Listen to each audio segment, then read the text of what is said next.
اعوذ باللہ من الشیطان الرجیم، بسم اللہ الرحمن الرحیم۔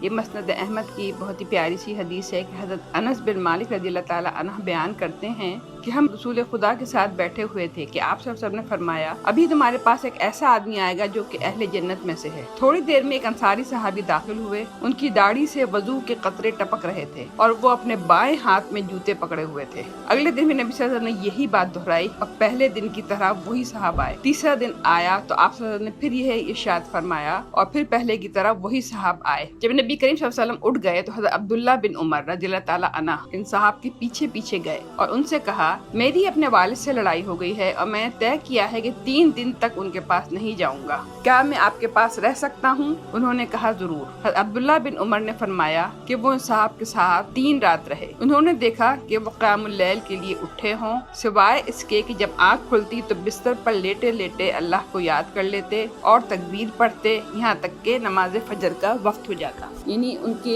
پاس وہ رہے تو اتنے 3 دن کے دوران انہیں کوئی ایسی کوئی خاص بات ایسی نظر نہیں آئی جس سے کہ ان کو لگتا ہو کہ وہ اس کی وجہ سے رسول اللہ نے ان کے لیے کہا تھا کہ جنت میں جائیں گے۔ اچھا، حضرت عبداللہ بن عمر نے مزید کہا، ہاں، اور سوائے اس کے کہ میں نے ان کو صرف بھلی بات بولتے سنا۔ جب 3 راتیں گزر گئی مجھے ان کا عمل کچھ بھی نہ لگا تو میں نے ان سے کہا کہ اے اللہ کے بندے، میری اپنے والد سے نہ ناراضگی ہوئی تھی اور نہ ترک تعلق۔ میں نے تو رسول اللہ صلی اللہ علیہ وسلم کو 3 مرتبہ آپ کے بارے میں یہ فرماتے سنا کہ ابھی تمہارے پاس ایک ایسا آدمی آئے گا جو کہ اہل جنت میں سے ہے، اور تینوں بار آپ ہی آئے۔ میں نے سوچا کہ میں کچھ وقت آپ کے پاس رہوں اور دیکھوں کہ آپ کیا خاص عمل کرتے ہیں، اسی لیے میں آپ کے پیچھے پیچھے آیا، لیکن میں نے آپ کو کوئی بڑا عمل کرتے نہیں دیکھا۔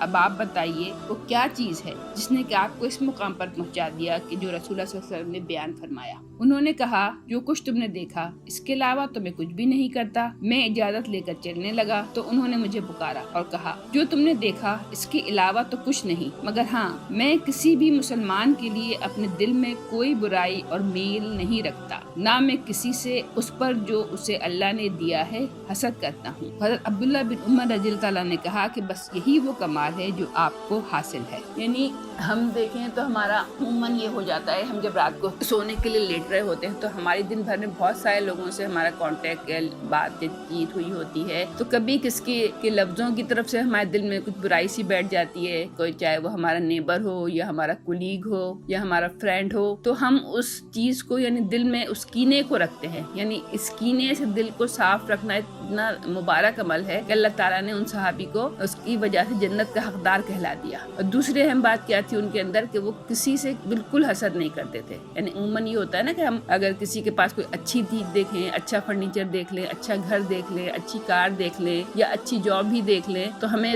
دوسرے بندے سے جیلسی سی ہونے لگتی ہے کہ یہ اسے کیوں ملا ہے اور مجھے کیوں نہیں ملا نا۔ تو ان دونوں چیزوں سے یعنی دوسرے سے حسد کرنا اور دوسرے کے لیے اپنے تمام مسلمان بھائیوں کی طرف سے دل کو صاف رکھنا، یہ وہ 2 اعلیٰ انسانی اعمال ہیں جس کی وجہ سے کہ اللہ تعالیٰ کسی مسلمان کو جنت کا مستحق بنا دیتا ہے۔ چنانچہ اس پر اللہ تعالیٰ نے اس عمل کو اتنا اونچا بتایا کہ اس پر آپ صلی اللہ علیہ وسلم نے 3 مرتبہ جنت کی بشارت کی خوشخبری سنائی۔ تو اللہ تعالیٰ ہم سب کو بھی، ہمارے دلوں کو بھی ان دونوں برائیوں سے، حسد سے اور کینے سے پاک رکھنے والا بنائے۔